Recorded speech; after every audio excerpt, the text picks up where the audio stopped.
Hey, what's going on? My name is Coach Lee, and my pronouns are he, him, his, and you're listening to the Patterns of Possibility podcast. This is a podcast dedicated to helping you replace harmful patterns with new possibilities.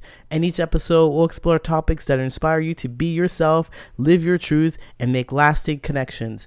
In this episode, we're going to talk about these 3 kinds of friendships that we have with others that just make us want to ghost them. I'm telling you, if you are this type of person, one of these 3 people that I mentioned, so what I want you to do, and the purpose and intention of this episode is to help you understand if you are one of these 3 kinds of people, that you need to start doing something different. If people are poof, disappearing and ghosting you, then you're probably doing one of these 3 things. If you are a person who has ghosted one of these people, then sit back because, hey, prepare to be validated. Are you ready? Let's go.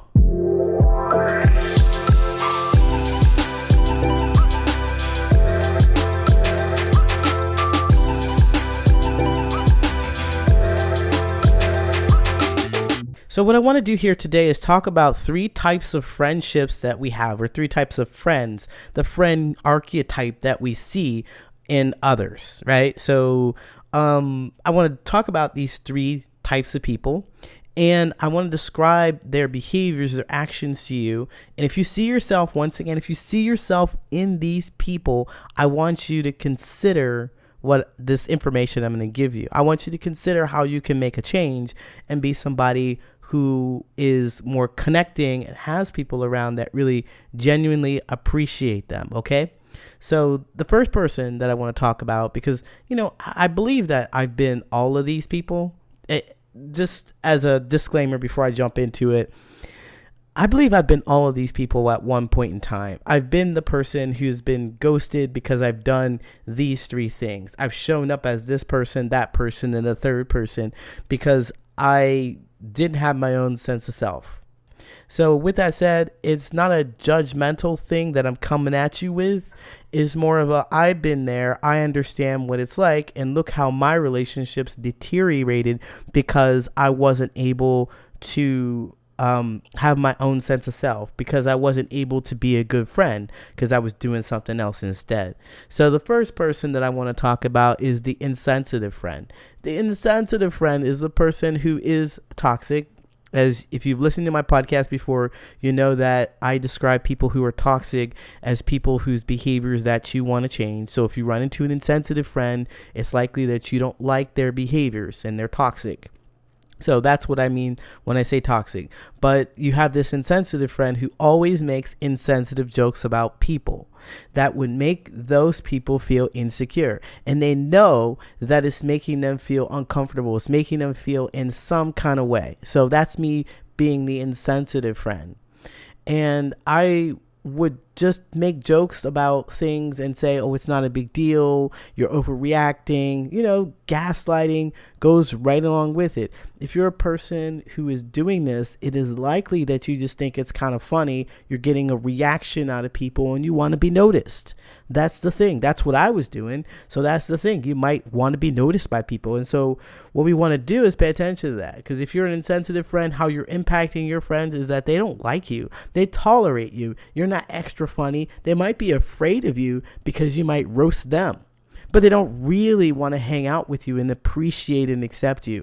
I guarantee you, if you are the insensitive friend who's always poking at somebody's insensitivities, their insecurities, if you're always poking at those things, they're not going to want to be in your space. And if they are in your space, they were afraid that you're going to say something, so they try and appease you. And they laugh because they don't want you to bring even more heat onto them.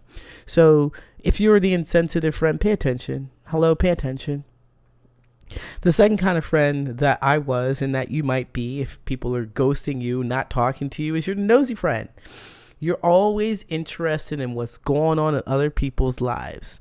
And what we do as a nosy friend is we're looking, I think it goes right along with being insensitive. We're looking for something to hurt you with.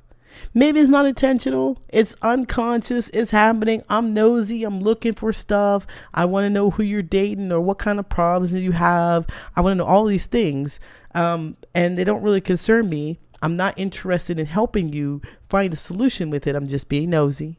What's going on? What you doing? How you been? Just so I can see what your pain points are so that I can bring them up later. That's what a nosy friend does. These people who are nosy friends, I mean, there's a difference, of course, from the supportive people who have your back, who are interested in what's going on in your life, who appreciate you and want to talk to you and help you figure out some of the problems that you have. There's a difference between the nosy friends, because nosy friends want to know all the problems that you got so that they can tell other people about it, so they can make fun of you for it, or so they can make it some kind of insensitive, hurtful joke about what's going on. They can dismiss your feelings about the experience. If you are the nosy friend, prepare. People aren't going to like you, okay? People aren't going to like you. Then what do you talk about? Well, you talk about yourself. Talk about something else. Actually, I have this Meaningful Connections workbook that you might want to like find in the link in my profile. Go to link in my profile, get this Meaningful Connections workbook that's really going to help you with these 50 questions to help you understand more about yourself, so that you're not trying to figure out other people, so you're not in everybody else's business, so you got something about yourself to share with other people. Because that's one of the things, truth be told, that's one of the things that had me looking at other people, because I thought I was so boring. I was so interesting. Well, they've got something going on in their life. Let me pick apart that. Let's see what's going on with them. Ugh. I know I'm supposed to, I just think about myself like so many years ago, and I cringe. Sometimes I cringe sometimes, but then I realize that, a little Lee didn't know any better. I didn't know any better. And, because I had that experience, I could tell you about how I came out on the other side. Really.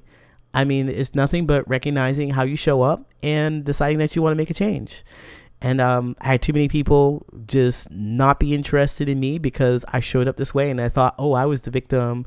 I was being kind. I was being supportive. I was being interested in them because I'm being all nosy. I'm being interested in them, but they can't stand me. Ugh, of course. I understand. I get it. Now I'm a different person. And so, if you're identifying with some of these things, I just really want to tell you that you don't know what you don't know until you know what you know. And when you know what you know, you do better. That's it. When you know how to do better, you will do better. You will do better. So being a nosy friend is what a lot of us do. A lot of what I experienced from other people too. That's what I saw with was the kind of relationships that people would form around me, as they'd be like all in somebody's business and they talk about somebody else's business. And that was just it. That's not a good relationship. That's not a good friendship. So the third person that I'd like to talk about is the narcissist friend. All right, the narcissist. As soon as that word left my lips, I thought, oh man, y'all tired of hearing this word. Yeah, narcissist. Everybody's a narcissist. I don't know now. Okay. I get it. I hear you. But a narcissist friend is still a thing. Okay, I'm going to label that narcissist. Bam, narcissist. I used to be one of those people who was really focused about me, because I started to be the victim. Like I was telling you just a minute ago, I was like, I'm the victim. Everything has to be about me. Everything is about me. Nobody should be thinking about anything other than me. I have to be the focus here. I am the thing. So I try to make things about me one way or another, whether I really consciously knew it or not. Like this is like stealing somebody's thunder, kind of like how Beyonce did Usher, the Super Bowl, just stealing somebody's thunder, making it all about them. But making it all about me and how I felt about the experience over anybody else's experience. So let's say I was at a party and I was just feeling really upset. I'd make a big deal about being disconnected or left out. Like, nobody wants to talk to me. Nobody wants to. It's all about me. It's all about me. It's all about how I feel. Nobody else can have a good time because I'm not having a good time. Everybody has to feel the way the narcissist feels. This is what I think about narcissism. I am not a therapist. Once again, I am a coach. I have my own life experiences. I read books. I listen to people share their own experiences, and I come up with my own conclusions. Okay, so this is what this is based on. This is not based on something a psychiatrist said, and besides which I have my own experiences. So blah blah blah. But anyway, I think narcissists are those people who are just really deathly afraid of being alone. I know that they have a bad rap because they manipulate and they hurt people, but their focus and their whole mission is to make sure that people don't forget that they exist. That's it, period. That's it. They just don't want people to forget that they exist. They want to have some kind of impact, period.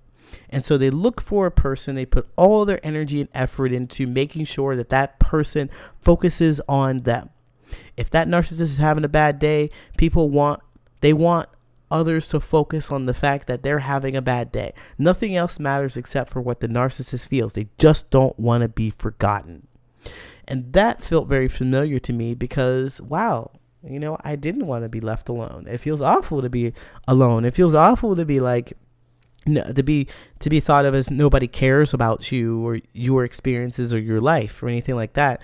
And narcissists really, really take it to heart, and they do whatever they possibly can. They don't care about your feelings, about your experience with them. They just want you to know that they are a part of your life. They don't want to be forgotten. And what I like to do when I think about this myself is that when I run into a narcissist or somebody like that, I believe that I have the power. And I want you to think about it this way too. I believe that I have the power because they are the ones desperate for my attention. And I can withhold if I am paying attention, if I am focused, if I notice that what they're doing is manipulative. I can take away my attention at will. I can take away my attention at will. If they're trying to manipulate me and I recognize it, I'm like, oh, I'm just not paying attention to that. They fall apart. I fell apart. They fall apart. It's awful. Don't do this to me. Don't forget about me.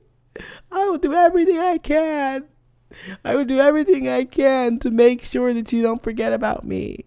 I'll call this person. I'll call that person. I'll make up a bunch of stuff. I'll stalk you online. I'll do whatever it can. But listen, if you just flip your mindset and just think about it this way. This narcissist friend who's trying to grab your attention, they are putting a lot of energy into you. You're very special and important. I know that people is like narcissistic people don't believe, like the people who diagnose narcissists are saying like, they don't think that you're special and important. You are. If you flip that mindset, you are. They're doing all this rigmarole and woo-ha-ha and blah, blah, blah to make sure that you don't stop thinking about them. Hey, you don't stop thinking about them. They're doing everything they possibly can. Imagine how interesting and important you must be to them. If you just decided that you didn't want to and you let go of these people, it would be fantastic for you. You were the one with the power. You were empowered. So that's why I like to flip it. I like to flip it that way. So we talked about these three people because I don't want to go too deep down the narcissistic. I could probably just do another episode about this, but I'm all about changing the perspective and flipping that power and that mindset. So we have three kinds of people. The insensitive friend. If you are the insensitive friend who's always making jokes, people are going to leave you because they don't like it, doesn't feel good. If you are the nosy friend who's always in somebody's business but probably not sharing much of yours, we're going to leave you behind too because we can see that you have malicious intent. And then if you're the narcissistic friend, oh, poor baby, you want my attention so bad, but you don't care about how I feel about my experiences. Get out of here. You're gone. You're done. You're done. You're cooked. So listen, if you are one of those three people, this is what you're going to do to make a change. You're going to stop talking to people. Seriously. Leave these people alone. Just stop talking to people. Just leave them alone. Spend some time by yourself and try to figure out what the heck, or maybe talk to a therapist and figure out what's going on with you that you feel like you have to do these things. Because all of the things that happen here, all the insensitive, being nosy, being narcissistic, is trying to trigger other people to notice you. If you're insensitive, people are triggered by the fact that you say something hurtful. If you're nosy, people are triggered by the fact that you are poking around and you're not sharing. Right? And the narcissist, well, if you're the narcissist friend, you are definitely just doing whatever you want to get some kind of reaction. You want them to focus on you. It's a very, very, very insecure place that all three of these people come from. And once again, I'm saying this as a person who's had this experience, who has been these people. It's not a terrible thing. It's not something that you need to be ashamed of. It is just an understanding of how you show up in the world. That's it. That's all we're doing here is we're just looking at ourselves and recognizing that, oh, this is me. This is how I show up. And this is how I'm impacting the people around me. And the question is, do you desire to have that impact? If people are ghosting you, people are not talking to you, people are not interested in you, wondering why you can't maintain the kind of relationships that you want, it's time to do some self-reflection. So sit down somewhere, write it out in the journal, write it out in the journal, discover what's going on. Why do you say these things?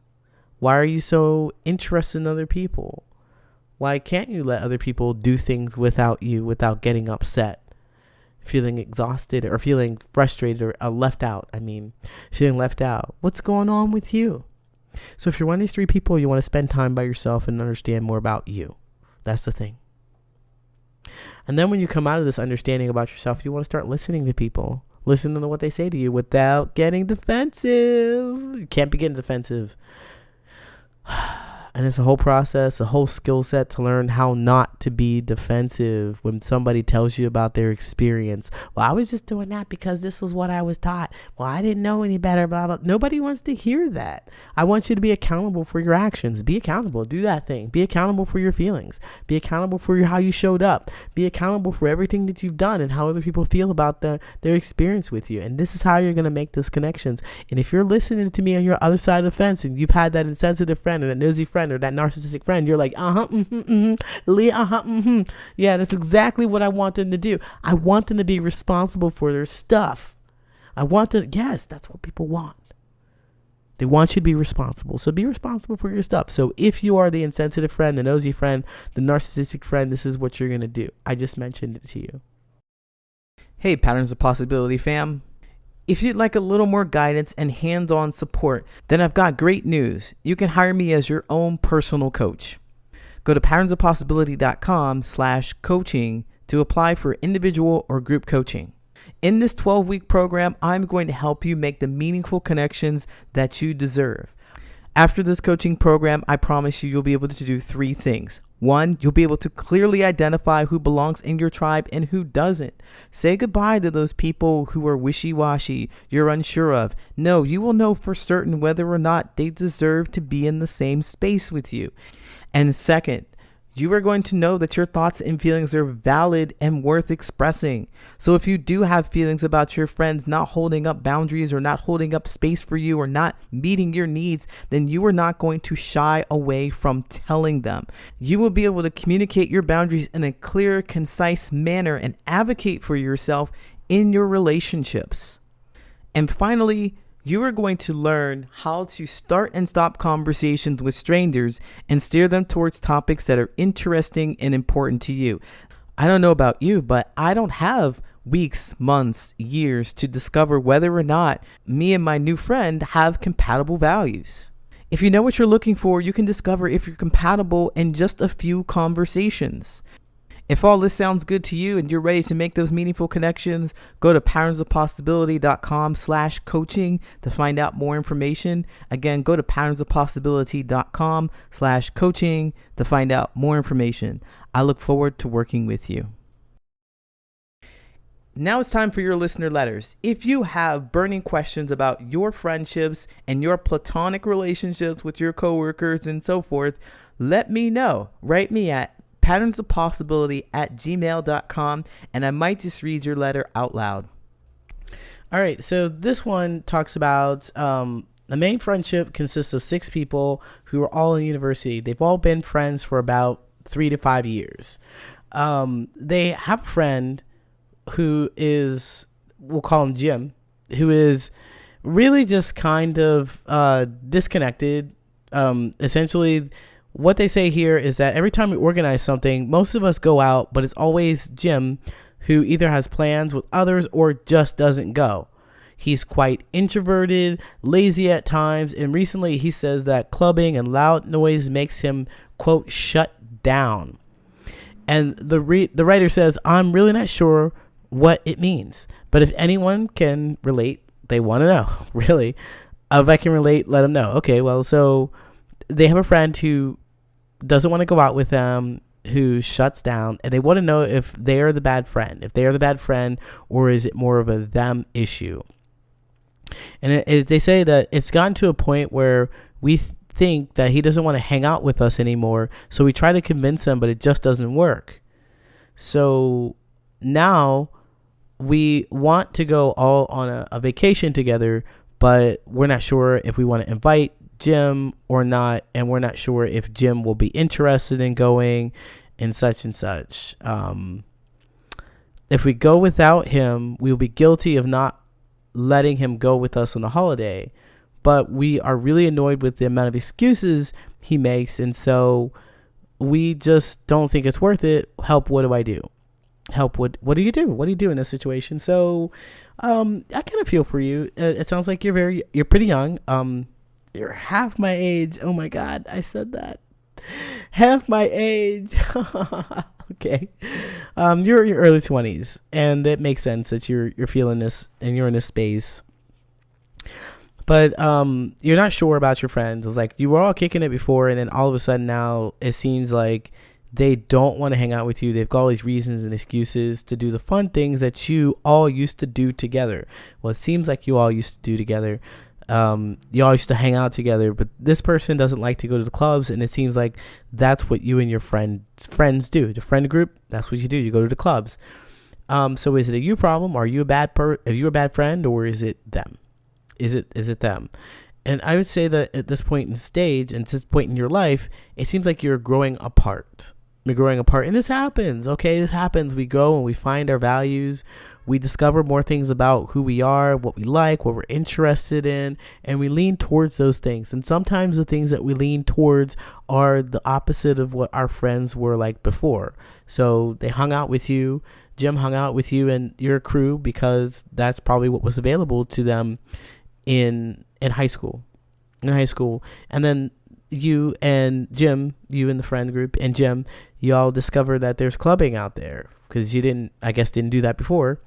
And there's clubbing out there, and it's fun and exciting for you and most of your friends. You're like, yeah, this is great. I love to drink. I love to dance. I love to talk to girls. I love to do all the things that I want to do out here. It's amazing. And Jim is just overwhelmed. He hasn't had this experience before, but now he's just completely overwhelmed. He's overwhelmed with the society and the pressures to do so, the drinking, the loud atmosphere, the talking to the girls, all of that stuff. He's overwhelmed with the kind of jokes that y'all might express. I don't know. I'm just making stuff up, but just trying to get into the mind of Jim and why he may not want to be in that place. And he's having difficulty saying, look, I don't want to be there because it doesn't feel good to me. Well, actually, he says that. I don't want to be there because it doesn't feel good to me. Here's an excuse. I've got other things to do. I'm not interested. It is frustrating that Jim doesn't say flat out, because I think that's what I'm reading here. Jim doesn't really say flat out. He just says it helps him. He shuts down, makes him shut down. That's what he says. But he didn't say, look, I don't want to go out with you. Stop asking me. I don't think he's overtly said that. If he has, then you're not listening and you're not attending to the needs and the realization that this friend is changing and adjusting and becoming somebody else. So if he has said that, then you missed it. But if he hasn't, then he is saying it by his actions and behaviors, because he would make plans to go out with you. He would adjust. He would do what he can. We spend time on things that are valuable and important to us. So what are you going to do with this? What are you going to do with this person as far as the holidays? The spring break that's coming along. What are you going to do? Well, what I recommend that you do is not try and take care of them and their feelings. Like, there's no guilt for you to be in the space. I would hope that I instill this idea into you, that there's no guilt, because they are clearly not saying what it is that they want, but their actions show it enough. There's excuse. I don't want to hang around you and do this kind of thing. What I like to do in these situations, get clarity about the conversation or clarity about what's going on inside of the other person's head. So having a conversation with them about how you feel, what you've noticed about their actions and behaviors. Like, hey friend, I've noticed that every time we ask you to hang out, you're unavailable. And this is how I feel about that being unavailable. And because I'm so tired of rejection from you, I feel like you don't want to hang out with us. So I and my friends, we are going on a spring vacation, and we aren't going to invite you, just so you know. I know it sounds so harsh. Oh my God, it sounds harsh. Like, we're not going to invite you. And I just want you to know that we're not going to invite you because we're going to do all of the things that it seems like you don't want to do. We're going to go run around in Florida, even though they don't want us there. They don't, us, because I'm way past my spring break prime. But if you haven't heard, spring break in Florida, Palm Beach and stuff, they're like $100 parking. We don't want you here. We don't want kids here, or the people breaking the laws and fighting and drinking and all that stuff. We don't want it. So anyway, we're going to do all the things that we like to do that are fun, that we constantly ask you to do. But now we're going to go on a holiday and do it together. We're going to go on a vacation and do it together. And we're not going to invite you. Just want to know how you feel about that. Actually, I just wanted to tell you and let you know. I hope that we can kick it sometime later. That's warranted a conversation. And the reason why perhaps it hadn't come to your mind is that we don't, especially men, don't express our feelings. We don't talk about how we feel about the things. We just kind of push it under the rug and just kind of sulk. But I recommend that you tell them, look, we're going on a holiday and it seems like you don't want to go, so we didn't invite you. It seems like, basically they're telling you, look, I shut down loud music and stuff, and I guarantee you and your boys getting out there, you're going to do some loud music stuff. You're going to do a bunch of drinking. You're going to talk to girls. You're going to do all the stuff that this person is just not interested in. Does it mean that it's the end of your relationship? It doesn't have to be. It means that you won't do anything like this. You won't do things like this because this person doesn't like it. Maybe if you're interested in reviving the relationship with this person, you could lean into understanding what else they would like to do instead. Lean into understanding more about who they are and how they're becoming a different person instead. They don't always have to do the thing that you want to do. And I guarantee you they're not going to be, I'm going to say guarantee. I based on what you told me, I would say they would be very, very happy that you passed them over, that you didn't bother them and ask them to do something they didn't want to do. I believe that is true. But certainly, it's not that you're a bad friend. It warrants a conversation. So go talk to them and tell them about what your intentions are, and then try to get to know this person a little better if you want your relationship to survive. Hey, thank you so much for listening. If you like this podcast, share with someone who you think could benefit from this information, and follow me on social media. You can find me at Patterns of Possibility on all social media. And I go live on Mondays, Wednesdays, and Saturdays at 9 a.m. Central Standard Time. You can catch me and learn more about these social connections and interact with other people who are looking for the meaningful connections, who share the same kind of stories, and be in community. And don't forget to sign up for my newsletter at patternsofpossibility.com, where you will get actionable steps delivered to your mailbox every week. Thanks again for listening. Until next time, take care.